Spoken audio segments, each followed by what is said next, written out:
Hi everyone, my name is Suma. I'm here with Shannon O'Hara. She's founder of Talk to the Entities.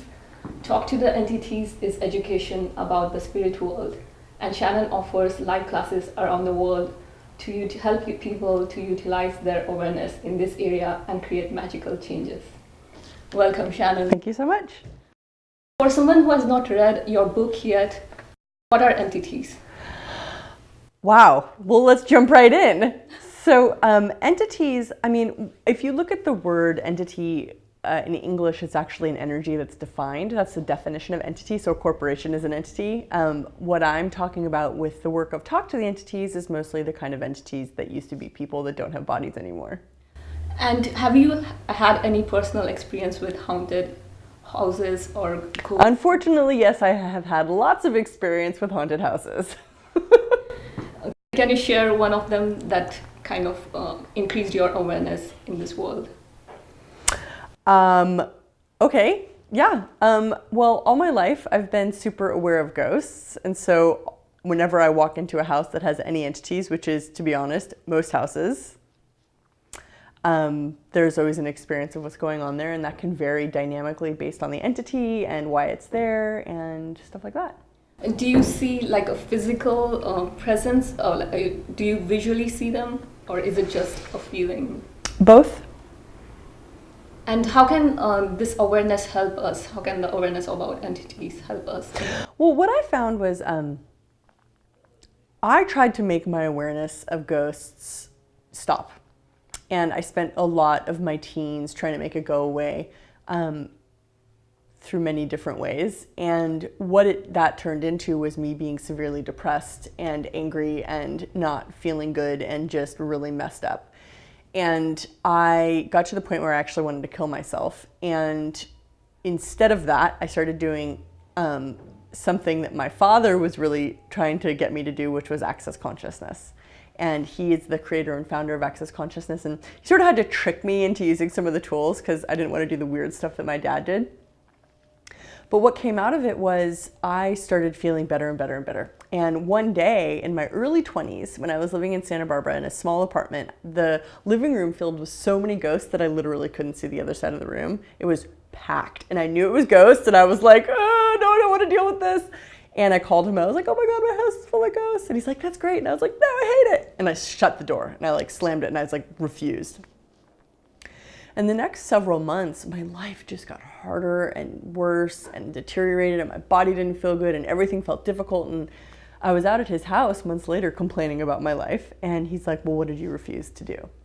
And I went, oh my gosh, I refused to talk to the entities. And I sort of got in that moment how dealing with the spirit world, although it was weird and I totally didn't want to, was like this vital component of me being me. And if I would let that in, it just expanded my whole universe, which is not something that we're ever taught. We're taught that that's weird and creepy and gross and like, don't talk to ghosts because you're a freak.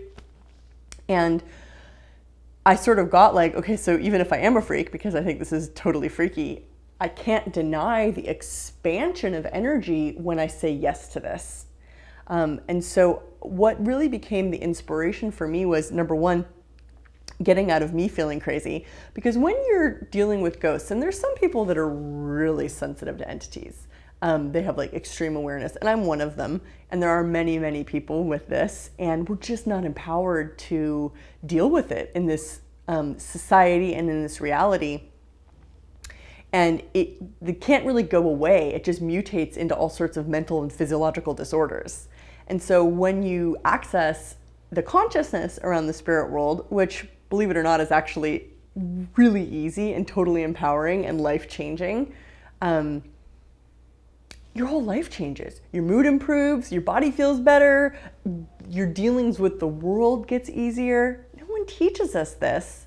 But it's sort of like trying to pretend, like it's like trying to walk around pretending like the sun doesn't exist. It's really a lot of work to try and not get in the sunshine. And then when you receive the sunshine, it's just so much easier. A lot of people assume that when you talk about ghost entities, they are all scary. Yeah, totally. Well, one of the analogies that I use is, so would you want people to think the same way about you when you die that you think about ghosts right now? because you're gonna die and you will still be you. Your body will just recycle back into the planet, which it's meant to do. And do you want people to think the same way about you that you think about ghosts now? That's right. And another thing that people think about ghosts are they are powerful and also because they are invisible. Right. They are Cool. So this is sort wiser of the demystifying all the bullshit around entities conversation, which is the funny thing that I discovered that's so simple that I was shocked that like nobody talks about this, is that ghosts are just like people. When your body dies, you don't magically become another person. Like you don't just like miraculously become this like all-powerful entity. If somebody's super confused or unconscious or angry or mean or an asshole when they have a body, they're gonna be the same way without one. And if a person is kind, generous, gentle, they're gonna be that way without a body too. So when you're dealing with entities, basically entities are, for the most part, just like people. Confused, lost, and not that bright all the time. It reminds me of the quote, I'm not sure who said it, but just because someone is dead doesn't mean they are smart. Correct. And then when I discovered that, it was like, whoa, okay, so that's a completely different perspective. And I started to see how many entities, just like people, need help. Yeah. So in case there is some information or awareness coming to someone through some of these entities, still be discerning about that information and not assume that just because it's from a dead person, it means it's all true and wiser. Do you want me to agree with you? No, I'm asking you, is that... What's the question?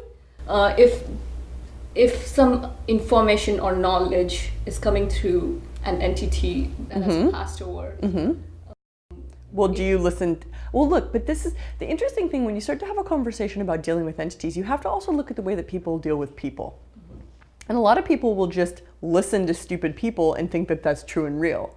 They'll do the same thing with entities too. It's sort of like, just because the person doesn't have a body doesn't really change the way people interact with them. It's just there's like less belief that they're interacting with entities. But if people like to listen to stupid people, they're also going to listen to stupid entities.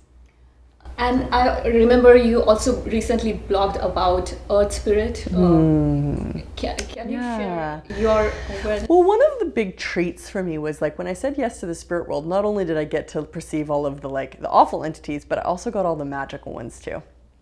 They all come together. You can't really like pick and choose. And so for me, what I went on this really deep back to nature vision quest in my early 20s, because I really had a difficult time with society and people. And I found more peace in nature. And what that was a lot of time with me. And then I started to recognize the sparkles in the water and the glimmers in the trees and the energies all around. And at first I wanted to disbelieve it. And it was I was actually in one of my birthdays in my 20s, early in my 20s, I was having a birthday and I was alone. I didn't have my family around. I hadn't created a celebration or anything for myself. And I thought that would be fine until I woke up and it was my birthday and I felt really bad for myself. And I decided to go for a hike and I was like, oh, nobody loves me. I started my birthday by myself. And I'm hiking up into the mountains and I'm crossing this creek bed, and down the creek, this glimmer is happening. And I'm like, oh, it's just the sunlight on the water. But I caught it and I was like, that's not just the sunlight on the water. And for the first time in my adult life, I actually made myself put down my barriers and receive what might be there even if I wasn't sure.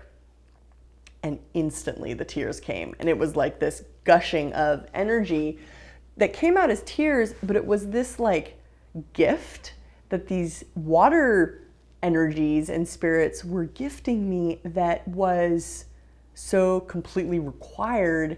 And I mean, you can call it magic, but for me, it's just part of having a body on the planet at this point. It is alive. There is magic. There is this beautiful thing that we all believe is a fairy tale or make believe, but we sort of want to believe it, but we know it doesn't exist because only crazy people believe in nature spirits and children, and we don't want to be crazy or considered a child as an adult. But then there's a different way of being an adult, which is that receiving and that awareness that so few people don't have the courage to have. But if you do have the courage for it, my God, the magic that's available for us. Everything becomes a lot more alive. Everything becomes a lot more alive, and the good stuff is even better, and the bad stuff is also as bad as you think it is. Is there a message that the planet Earth is trying to communicate to us? It's so interesting. I mean, because when you're dealing with nature spirits, and the thing is, dealing with entities really taught me to get out of my head, because you cannot make logical explanations about a lot of this stuff. And I'd be dealing with these entities, and like I could tell that my logic was blocking the reception, and so I'd have to learn how to like relax my head and really perceive, which is the great gift that I learned from them. But the nature spirits are like totally non-cognitive, totally not about the head and the logic and the reason. It is totally about receiving and joy and pleasure and with the body. You know, it's like when I've had the most experiences I've had with nature spirits, it's this deep, visceral awakening of energy. And our bodies are connected to the planet. And so being with the nature spirits is this reconnection with those incredible earth energies that, again, so many of us have lost. In your book, you also mention about extraterrestrial spirits. Yeah. Well, the funny thing is, yeah, a lot of people ask about ETs or extraterrestrials in my classes because ghosts and ETs seem to get glumped in the same area, but in truth, they're really not the same thing. I'm some sort of idiot savant when it comes to spirits. I don't know why I can do it as well as I can, but I can, it's an area of total ease for me. Extraterrestrials isn't really that for me. Like I've had several experiences with them, mostly as a young adult or as a young person, not even as a young adult, that were very, very much experienced with extraterrestrials, but I don't have like a lot of connection with that or information or even interest in that area as much. So they're not really the same area, but they do tend to get combined because they're both weird. And has something changed around that recently? Because there's so much information seems to be coming up, at least in the media, about extraterrestrials? Yeah. I only really know about ghosts. That's the only thing I can speak very well to. I wanted to ask you two quick questions from a skeptic's point of view. Okay. One is, what if someone uses this awareness to blame their problems onto entities? Right, totally. Well, but you see that a lot, especially in Indian and Asian cultures. Like you get people being like I can't because of the black magic, or they sent me entities, therefore my life sucks and the demons won't let me. And I mean, you totally, but that's people's point of view. I mean, you have to sort of, if you replace entities with like just another person or something, people tend to try and put the cause or the blame for the circumstances of their lives outside of them all the time, no matter what. So an entity is just a convenient target, but people blame their problems on their spouses or their children or their job or anything outside of them all the time, rather than acknowledging their choice in the circumstances. And another question I had was also, there has been so much study about this subject, about life after death.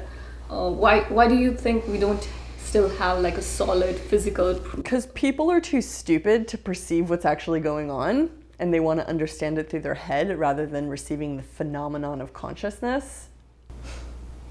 That's a good answer. Is there anything you'd like to share with the audience today? I don't know. What would you like me to share with the audience today? Whatever you feel like. You have to be more specific. I don't... About Talk to the Entities, what you're up to with the recent events at Talk to the Entities. Well, gosh. Okay, so I guess if this sounds of interest, right? Like if this conversation is sparking something in you or creating more curiosity, it's like, I really invite you to check out more. It's like, I do something called Talk to the Entities, which is an access consciousness specialty class. And access consciousness is really what saved my life and what assisted me in developing, even being able to discover what Talk to the Entities could be. So Talk to the Entities, the class itself, is full of access processes. In Talk to the Entities, basically, it's like the easiest, most direct form of getting over the bullshit in this area and starting to actually be capable. Because none of us are empowered. We're not taught. We are not given good tools to handle ghosts. We're not even given good tools to handle life, let alone handle ghosts. So access is sort of like the tools that you never got that if you got them would make your life a million times easier. And then talk to the entities is the tools that make dealing with ghosts like so easy. Granted, not everyone wants an easy life, but it's there for the choosing. And so with Talk to the Entities, we basically are dealing with, to clarify the area, with any ghost or spirit, you're only ever going to do one of three things. You're going to either clear the spirit, communicate with the spirit, or receive. And it's sort of interesting that when you look at it, it's like how much have people been confused about, well, if I perceive the entities, then what do I do with this overwhelming awareness? Because most people are completely overwhelmed because they haven't been educated on what to do with it. Good news is that once you do open the door, it's actually the time for you to start practicing the tools of clearing, communicating, and receiving. And that's what we go over and Talk to the Entities, how to clear entities, which, to be honest, is like this miracle that's like so easy and changes the energy so dynamically. Communication, which is really powerful for people and ghosts. And then receiving, which is the most powerful element, which hardly any of us do. But there are great beings who are here to gift to us if we will receive. And if someone wants to find out more about it, they can go to your website. TalkToTheEntities.com, absolutely. Thank you so much for being so gracious with your time to share this with our audience today. Thank you so much, honey. And thank you for watching. If you like these videos and find them informative, please remember to subscribe and leave a comment. Thank you. Bye.